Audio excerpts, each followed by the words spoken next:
जिस तरह से बड़े स्तर पे देश में मन की बात, इस तरह के अधिकारी जन जो है वो अपना एक जगह से बोल के पूरे शहर में अपनी बातों को योजना के रूप में देना करना, वो सारी चीज़ें उसका इस्तेमाल कर सकते हैं। हम उनकी चीज़ों को भी रिकॉर्ड करते हैं, उनकी आवाज़ में डालते हैं, हम उनको जाके खुद बताते हैं। जी हाँ, वो चैलेंज है कि कार्टून के रूप में वो कहानी सुनवाएं या ऑडियो के रूप में कहानी सुनवाएं। नमस्कार, स्वागत है आप सभी का lalluram.com में। मैं हूं आपके साथ ज्योति सिंह। सोशल मीडिया के ज़माने में या फिर OTT प्लेटफॉर्म के ज़माने में भी आज भी ऐसे लोग हैं, ऐसे लोगों की दुनिया है जो आज भी अपने आप को रेडियो के करीब पाते हैं। रेडियो के श्रोता बनना उन्हें बेहद पसंद है, रेडियो से करीबी उनकी रहती है, चाहे खुद बोलने वाले हों या फिर एक अच्छे श्रोता के रूप में हों। और इसका यही प्रमाण है कि आज भी ऑल इंडिया रेडियो में बहुत सारे श्रोताओं के पत्र आते हैं।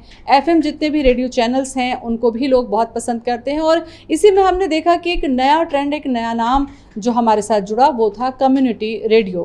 आखिर ये कम्युनिटी रेडियो क्या है, किस तरीके से काम करता है, किन लोगों तक पहुंचता है और कौन लोग इसमें काम कर सकते हैं, इन तमाम बातों को लेकर आज हम आपकी मुलाकात करवाने जा रहे हैं अर्पा कम्युनिटी रेडियो के डायरेक्टर संज्ञा टंडन से। संज्ञा जी, बहुत बहुत स्वागत है। धन्यवाद। चूँकि आप ऑल इंडिया रेडियो से जुड़ी रही लंबे समय तक, और रेडियो में बोलने वालों की खासियत संज्ञा जी मैं ये देखती हूँ ना कि रेडियो से मोह उनका छूटता नहीं है। किसी न किसी तरीके से उन्हें वो रेडियो के माइक की जो आदत हो जाती है ना, वो छूटती नहीं। क्या यही वजह था कि आपने कम्युनिटी रेडियो की स्थापना की या इस दिशा में बढ़ी? मैं सिर्फ रेडियो से नहीं जुड़ी रही, बचपन से मैं, हालांकि कहना चाहिए आकाशवाणी रायपुर की पहली पेड चाइल्ड आर्टिस्ट थी 5-6 साल की उम्र से मैं। जी हाँ, उसके बाद यूथ में किया, ड्रामा आर्टिस्ट रही, वहाँ पे लगातार जुड़ी रही। शादी होकर बिलासपुर गई तो वहाँ के रेडियो से 91 से जुड़ी थी। आज भी मैं ड्यूटीज़ कर रही हूँ, एक दो ड्यूटीज़ करती रहती हूँ। तो ऑडियो की फील्ड से तो जुड़ी रही, लेकिन साथ में मेरा थिएटर, छत्तीसगढ़ी फिल्में, बहुत सारे ही फील्ड्स में, कला के दूरदर्शन वगैरह सबसे ही जुड़ी रही मैं। लेकिन धीरे धीरे फिर मैं ऑडियो की तरफ ही केंद्रित होती चली गई। और इस बीच में हम अपने प्रोग्राम्स करते थे, बहुत सारी चीज़ों से NGO के थ्रू हमने बहुत सारे फिर काम किए, जिससे लोगों तक साउंड के, ऑडियो के माध्यम से हम समाज सेवा कर सकें, इस तरह के काम किए। जैसे ब्लाइंड स्कूल के बच्चों के अपने कोर्सेज कन्वर्ट करवाए पूरे ऑडियो में, और छोटे बच्चों के लिए हमने कहानियाँ वगैरह, कुछ रोज़ एक कहानी नाम से बच्चों को, कि नानी दादी की कहानियाँ लोगों को नहीं मिल पा रही हैं बच्चों को, तो अच्छे संस्कारों के लिए हमने वो बच्चों को भेजनी शुरू की व्हाट्सएप के थ्रू। तो इस तरह के लगातार हम काम कर ही रहे थे। इस बीच में हमको पता चला कि कुछ NGOs को कम्युनिटी रेडियो केंद्र सरकार IB मिनिस्ट्री के थ्रू मिलना शुरू हुआ है।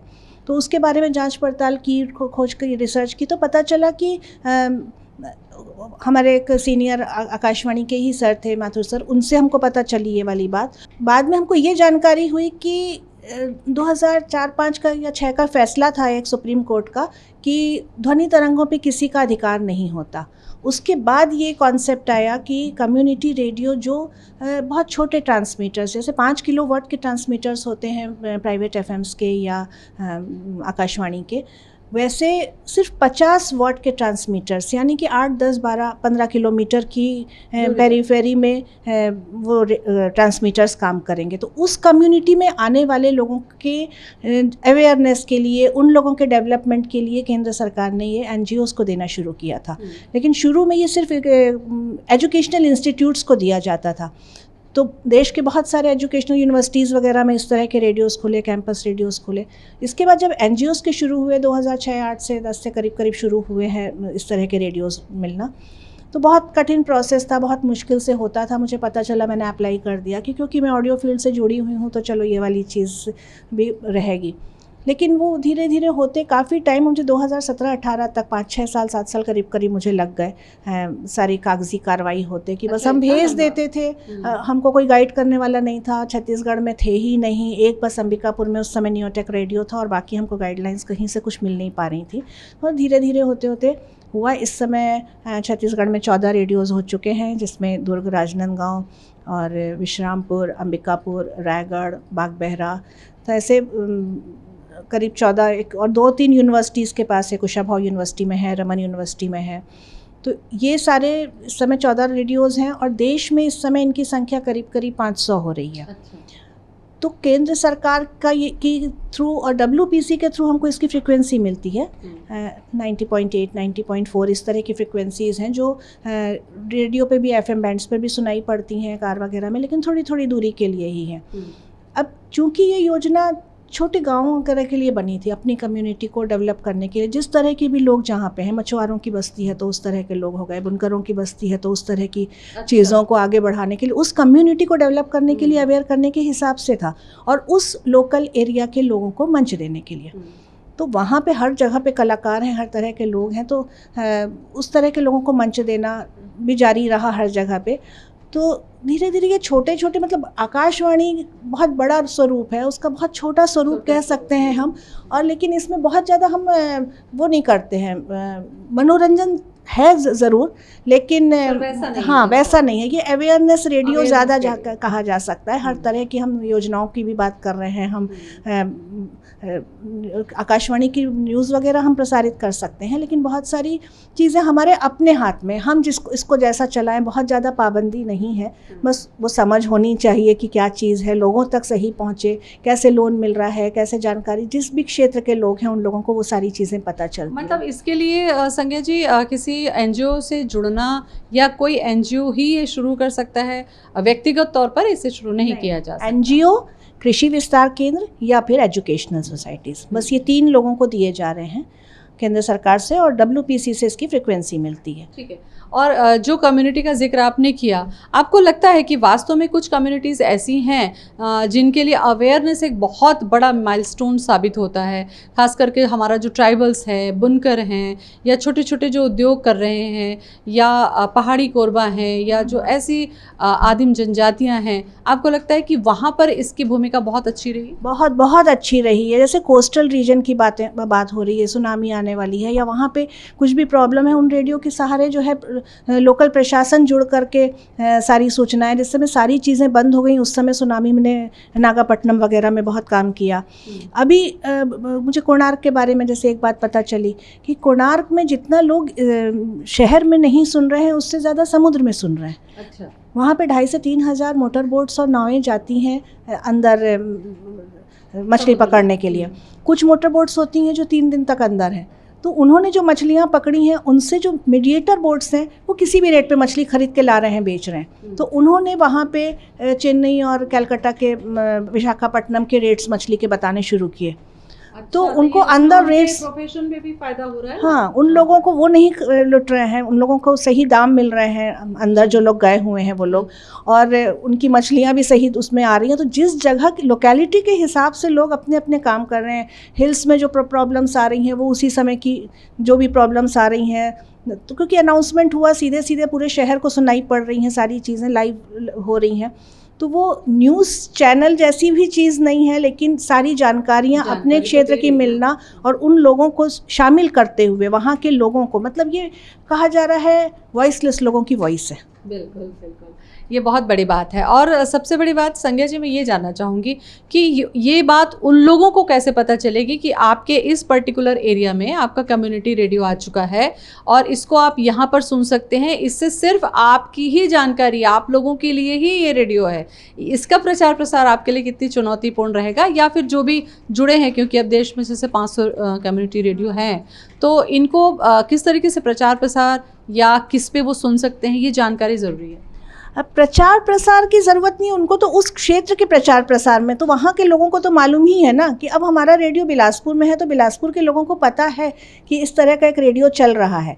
उसमें हम खुद भी जाकर के अपनी आवाज़ दे सकते हैं, हम अपनी बात कह सकते हैं, हमारी चीज़ लोगों तक पहुँचे, सबके लिए ओपन है कि हम किसी को बुलाएं तभी वो आए, ये कोई ज़रूरी नहीं है। तो वो जैसे सोशल मीडिया का ज़माना है, आजकल विजुअल ज़्यादा हो चुका है, इसलिए मैंने बोला कि भाई रेडियो की तरफ लोगों का ध्यान जाए, क्योंकि इसमें ऑथेंटिक जानकारी आपको मिलनी है। सोशल मीडिया, OTT प्लेटफॉर्म इतने ज़्यादा हो चुके हैं, हाथों में जिनके मोबाइल है उनको सिर्फ विजुअल दुनिया में ही वो घूमते फिरते रहते हैं। ऐसे में ऑडियो की दुनिया ऑथेंटिक जानकारी के साथ पास में है, मोबाइल में आप कैसे सुन सकते हैं, ये इन्फॉर्मेशन कैसे हो? ये बातें भी सोशल मीडिया के थ्रू फैलाई ही जाती हैं।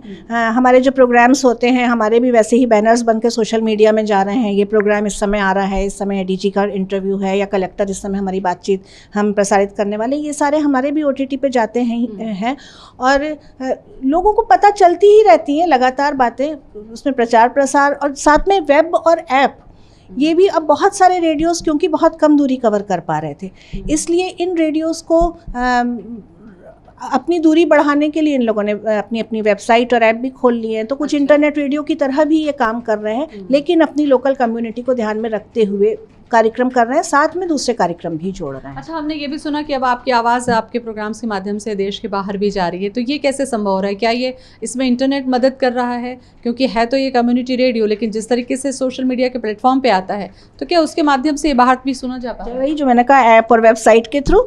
तो साथ में अब ऑडियो प्लेटफॉर्म्स एक बार बहुत सारे बाहर के भी, जैसे स्पॉटिफाई वगैरह हैं, जियो गाना, ये सब जो हैं, वो सारे जो प्लेटफॉर्म्स हैं ये भी ऑडियो प्लेटफॉर्म्स हैं, और वही सब काम जो है हम लोग भी अब हमारे जो प्रोग्राम्स हैं हम आर्काइवल के रूप में उस तरह से रख रहे हैं। हम जो कहानियाँ बना रहे हैं या हम जो प्रोग्राम्स लोगों तक जाने हैं, अब छत्तीसगढ़ के प्रोग्राम्स हम जो बना रहे हैं कि छत्तीसगढ़ की कला, संस्कृति, लोक संगीत, ये वाली चीज़ों से जो जुड़े हुए प्रोग्राम्स बना रहे हैं, तो इन हमारे प्लेटफॉर्म्स के थ्रू जो है ये देश के बाहर तक भी जा रही हैं छत्तीसगढ़ की बातें। कभी कोई रिस्पांस मिलता है तो कैसा लगता है? बहुत अच्छा लगता है। जैसे ब्लाइंड स्कूल के बच्चे हमारी आवाज़ सुन सुन के 12th पास कर चुके हैं, तो वो कहीं मिलते हैं, हमारी आवाज़, आप संज्ञा मैडम है ना, आपकी आवाज़ सुन के तो हमने 12वीं पास किया है। तो सोचिए ना, मतलब दिल को सुकून मिलता है कि हमने जो कुछ भी किया। या छोटे बच्चों की कहानियों के भी हमको बहुत अच्छे कमेंट्स मिलते थे। अभी भी हमको लगातार, जैसे रेडियो से भी दूर दूर से भी आते हैं, और रेडियो आकाशवाणी के जैसा शुरू में आपने कहा कि श्रोता जो हैं वो एक अलग ही दुनिया है उन लोगों की, वो लोग ढूंढते रहते हैं। आजकल तो इंटरनेट के कारण एक ही जगह पे सारे के सारे लिंक्स मिल जाते हैं, बदल बदल के कम्युनिटी रेडियोज़ भी और दूसरे कमर्शियल रेडियोज़ भी उन लोगों को एक ही जगह पे मिल जाते हैं, अलग अलग फ्रिक्वेंसी पे। तो बदल बदल के देखते हैं, रुक जाते हैं। और हमारे पास तो इस समय देश के करीब 250 जगह से लोग जुड़े हुए हैं। गुजरात, महाराष्ट्र, बिहार, कोई भी ऐसी जगह नहीं है जहाँ के हमारे पास श्रोता नहीं है। और ये सारे श्रोता जो हैं, वैसे उनमें बहुत सारे हैं जो आकाशवाणी के पुराने श्रोता रहे हैं। बोल रहे हैं आप लोग जो है वो आकाशवाणी की संस्कृति को बचा के रखे हुए हैं और उस तरह के कार्यक्रम दे रहे हैं, वैसे प्रोडक्शन दे रहे हैं, तो लगातार जुड़ करके करते हैं, तो बहुत अच्छा लगता ही है। अच्छा संज्ञा जी, ये जो कि शुरू में मैंने अपने इंट्रो में भी कहा था कि आज विजुअल कितना ही रिच लोगों तक क्यों ना पहुँचे, लेकिन आज भी ऑडियो का जो है इम्पोर्टेंस वो कम नहीं हुआ। आप देखिए कि अलग अलग जो चैनल्स हैं उनका अपना भी एक पॉडकास्ट आ रहा है, वो भी स्टोरी बेस पे काम कर रहे हैं, वोकल बेस पे काम कर रहे हैं। तो आपको क्यों लगता है कि ये जो सुनने की जो आदत होती है, ये जैसा कि आपने कहा कि जो बच्चे देख के पढ़ नहीं सकते थे वो सुन के बहुत अच्छे से सीखते हैं, तो ये सुनना जो है वो कितना मधुर भी होता है और कई बार हमें बहुत दिल के करीब भी होता है। सुनना मधुर होता है, उसके साथ साथ स्क्रीन टाइम, एक वर्ड डॉक्टर्स आजकल बहुत डरा रहे हैं, नकली आंसू डालने पड़ रहे हैं। बहुत सारे मतलब बच्चों को बचाने के लिए, हाँ जी हाँ। और एक लोगों की समझ में ये भी आ रहा है कि कितना ये सब चीज़ें वही देखेंगे, हमारा समय भी ख़राब हो रहा है कि अगर हम विजुअल मीडिया के सामने बैठे हुए हैं तो हम सिर्फ विजुअल मीडिया देख रहे हैं, हम दूसरी चीज़ें नहीं कर पा रहे हैं। ऑडियो तो कान में लगा करके लोग टहल भी रहे हैं, सुन रहे हैं पॉडकास्ट, और एक तरह से ऑडियो की दुनिया वापस आ रही है। जो पहले एक रेडियो के ज़माने में थी वो चीज़ अलग अलग मीडिया से, हम रेडियो नहीं बोल सकते, यहाँ पे ऑडियो बोलेंगे, ऑडियो मीडिया जो है वापस आ रहा है। तो लोगों को उन सब चीज़ों की समझ हो रही है और सारी चीज़ें पॉडकास्ट के रूप में इसलिए अब उपलब्ध होनी भी शुरू हो गई हैं, चाहे कहानियाँ हो चाहे। अच्छा, दो बड़े नाम जैसा कि हम सुनते हैं दूसरे, जो कुकू FM है या पॉकेट FM है, या बहुत सारे ऐसे भी हम सुन रहे हैं संज्ञा जी, जिसमें कि जो बुक्स हैं उनको ऑडियो बुक के नाम से वो पब्लिश है। तो आपको लगता है कि ये भी यूथ के लिए एक बहुत अच्छा है कि मान लीजिए उन्हें बैठकर किताबें नहीं पढ़ पा रहे हैं, वो इतना समय नहीं दे पा रहे हैं, तो अपनी पसंद की कुछ किताबों को वो ऑडियो के माध्यम से सुन पा रहे हैं, तो इसमें भी ऑडियो के लिए एक बहुत अच्छी संभावना बन जाती है। बन जा रही है, ने बन गई है, क्योंकि पढ़ना नहीं चाह रहे हैं भी नहीं बोलना चाहिए। यूथ जो है नहीं पढ़ रहा है, पेपर को छूना नहीं चाह रहा है, वो केवल गजेट्स को ही छू रहा है। तो उसमें उनको पुरानी चीज़ें, परोस दिया जाए। जी हाँ, नहीं तो पुरानी चीज़ें उनको मिल रही हैं ना। हम तो यही बोल रहे हैं, अगर हम पंचतंत्र की कहानियाँ दे रहे हैं तो हम पिछली पीढ़ी की धरोहर को अगली पीढ़ी तक उनकी मीडिया के माध्यम से पहुँचा रहे हैं। तो वैसे ही ऑडियो बुक्स भी हैं कि बहुत सारे लोग जो नहीं पढ़ना चाह रहे हैं, अब तो सारी चीज़ें आ ही रही हैं, पर वहाँ पे बहुत सारे गलत मतलब कॉपीराइट वाली चीज़ें और इस तरह की बहुत सारी चीज़ें हैं जिनको संभाल करके आगे बढ़ें लोग जो भी करना चाह रहे हैं। अगर इस फील्ड में आ रहे हैं कि कोई भी किताब उठाई और पढ़ ली या कोई भी गाना लगा लिया, जैसे कॉपीराइट का मामला आ जाता है सारे सोशल मीडिया के चैनल्स में, तो उन सब चीज़ों से बच करके बस चलना होगा। लेकिन उपलब्धता तो हो ही रही है सारे यूथ को भी और बुजुर्गों को भी, और जिनकी आंखें कमज़ोर हो रही हैं उन लोगों को भी। ये ऑडियो जो है बहुत हेल्पफुल है कहानी के माध्यम से। बच्चे जो कभी दादी नानी की कहानी घर में सुना करते थे, अब वो हो सकता है इन रेडियो के माध्यम से दादी नानी की कहानी आपके माध्यम से हटाना जो है वो पेरेंट्स का काम है, क्योंकि जी हाँ, वो चैलेंज है कि कार्टून के रूप में वो कहानी सुनवाएं या ऑडियो के रूप में कहानी सुनवाएं।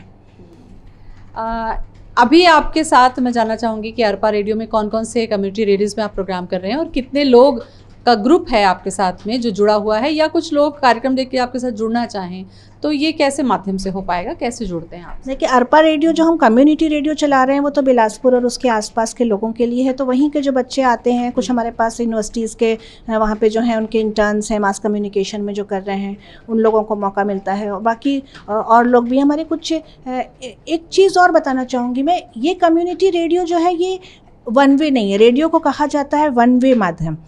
इसमें एक शब्द और है, हमने पॉडकास्टिंग, टेलीकास्टिंग, ब्रॉडकास्टिंग बहुत सुन लिया है, इसमें एक वर्ड और है, नैरोकास्टिंग। अच्छा, ये क्या है? ये जैसा मैंने कहा टू वे मीडिया है। तो हम क्योंकि अपनी कम्युनिटी में जो बहुत बड़ी कम्युनिटी नहीं है, हम उनसे रूबरू मिलते भी हैं, हम उनकी चीज़ों को भी रिकॉर्ड करते हैं, उनकी आवाज़ में डालते हैं, हम उनको जाके खुद बताते हैं। हाँ। तो अभी जैसे हमारा एक प्रोजेक्ट चल रहा है जो देश के 13 कम्युनिटी रेडियोज़ के साथ दिल्ली के एक स्मार्ट एनजीओ के थ्रू चलाया जा रहा है। तो उसमें हमने, उसका नाम है हिंसा को नो, घरेलू हिंसा के ऊपर है। हमने अपने एरिया के 20-20 महिलाओं के 4 समूह बनाए हैं और उन महिलाओं को हम हर हफ्ते एक एक मीटिंग उनके साथ करते हैं अलग अलग, और उन लोगों को हम जेंडर बेस्ड सारी बातें, मतलब छोटी छोटी नाटिकाएं भी बना रहे हैं, जैसे जेंडर और सेक्स में फ़र्क क्या है, ऐसी छोटी छोटी चीज़ों को करके उनसे बात करना, घरेलू हिंसा के बारे में या बाकी सब तरह की हिंसा के बारे में बताना। कहाँ पे सखी वन स्टॉप सेंटर में जाइए, अगर कहीं कुछ होता है, उनसे हम कुछ नहीं चाह रहे हैं, लेकिन एक तरह से हम अघोषित वॉलंटियर्स तैयार कर रहे हैं कि किसी को मालूम होगा तब तो कहीं कुछ देखेगा तब बताएगा वो। अच्छा, ऐसे मीडिया को खास करके कम्युनिटी रेडियो की जब हम बात करते हैं तो कभी ये ज़रूरत पड़ती है शासन प्रशासन की, बहुत महत्वपूर्ण योजनाएं हैं खास करके पर्टिकुलर उस कम्युनिटी के लिए, या जैसा कि घरेलू हिंसा का आपने जिक्र किया कि उनसे तैयार कर रहे हैं, तो ऐसे में जो अधिकारी हैं या कलेक्टर हैं या जो दूसरे प्रशासनिक वे में बैठे हुए अधिकारी हैं, क्या उनसे भी बातचीत होती है? क्या उनके भी कोर्ट रिलीज़ करते हैं आप लोग? जी हाँ, करते हैं, बहुत सारी जगहों पे हो रहे हैं, लेकिन बहुत सारे अभी लोकल प्रशासन वाले लोगों को इस रेडियो का उतना महत्व समझ में नहीं आया है। बहुत सारे लोग उतना कोऑपरेट नहीं कर रहे हैं, क्योंकि ये छोटे एनजीओस अगर चला रहे हैं तो इनको सस्टेनेबिलिटी के लिए कुछ चाहिए भी, कि सिर्फ देते रहेंगे उन लोगों को कहीं से तो इनकम होगी, कुछ होगा तब तो वो लोग चला पाएंगे।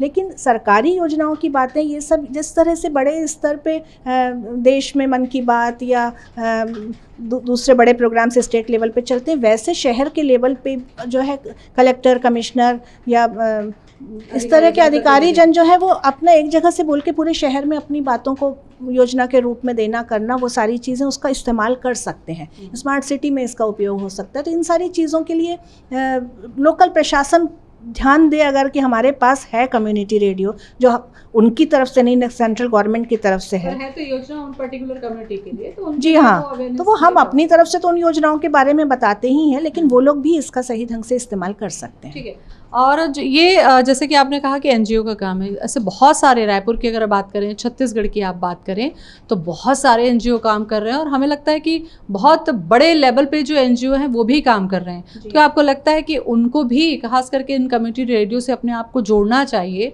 ताकि ऐसे लोग जिनके पास टीवी तक नहीं पहुंच पाती, उनके पास में आपने देखा होगा गांव चौपाल या ऐसी जगहों पर रेडियो के माध्यम से सुना जा सकता है, तो उनकी भी भागीदारी इसमें बढ़नी चाहिए। बिल्कुल, कौन सा एनजीओ क्या काम कर रहा है आम जनता को तो ये भी पता नहीं होता है, तो वो लोग अपनी पहुंच बढ़ाने के लिए जो उनके आसपास के कम्युनिटी रेडियोज़ हैं उनके साथ कोलैबोरेट करके वो लोग अपनी जानकारियां उपलब्ध करा सकते हैं, वो लोग खुद आके अपनी बातें बता सकते हैं, लोगों को जोड़ सकते हैं।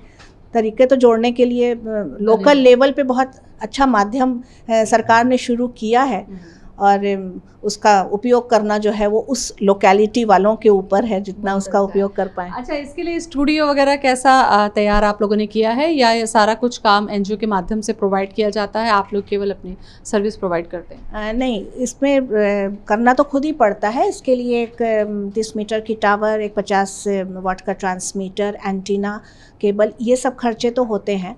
और उसके अलावा आप एक कंप्यूटर रखें, बहुत ज़्यादा हाई फाई स्टूडियो नहीं चाहिए, साउंड प्रूफ स्टूडियो की बहुत ज़्यादा ज़रूरत नहीं है, पर जिसकी जितने कैपेसिटी है वो उस हिसाब से बनाता है। तो इसमें भी जितना खर्च होता है उसका 70% जो है केंद्र सरकार द्वारा सब्सिडी में मिलता है। चलिए, बहुत अच्छा लगा आपसे कि एक पर्टिकुलर कम्युनिटी रेडियो आप रन कर रही हैं और एक अच्छे तरीके से वर्क कर रही हैं। बहुत बहुत शुक्रिया हमसे बातचीत करने। बहुत बहुत धन्यवाद। तो रेडियो एक ऐसा माध्यम है जो आपको बांध के नहीं रखता, यानी कि एक जगह पर आपको रुकने की ज़रूरत नहीं है। आप चलते फिरते अपने काम करते हुए रेडियो के माध्यम से दुनिया की जानकारी ले सकते हैं। पर्टिकुलर कम्युनिटी से रिलेटेड जो भी समस्याएं, सुविधाएं या जानकारी है वो आप उन तक पहुंचा सकते हैं। तो ये एक नया तरीके का रेडियो है, कम्युनिटी रेडियो, जिस पर काम कर रही हैं संज्ञा जी। आज उनसे मुलाकात हमने आपकी कराई। नमस्कार।